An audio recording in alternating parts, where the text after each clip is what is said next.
let me make something pretty clear in case it wasn't already. So there was no sort of vote on any resolutions or any recommendations at that FDA meeting the other day about SSRIs. But just to illustrate the level of concern that I have, and just so you can see that I'm not trying to exaggerate this concern, here is a clip of Dr. Joanna Moncrief talking at that meeting.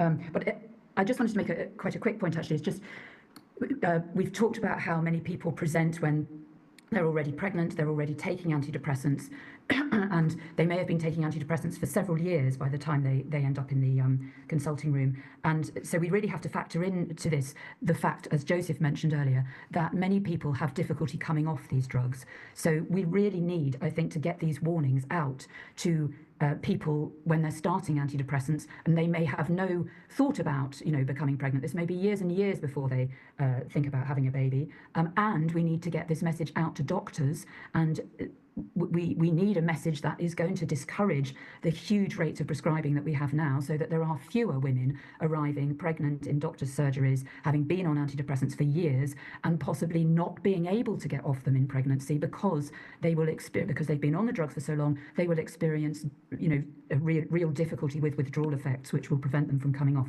We did a study that showed that among people who'd taken antidepressants for 2 years, 80% could not come off their antidepressants despite trying.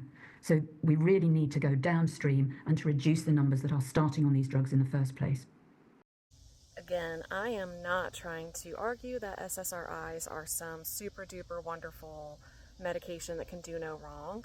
They do help a lot of people with depression and anxiety, but yeah, it is also true that they have side effects that are intolerable for a lot of people.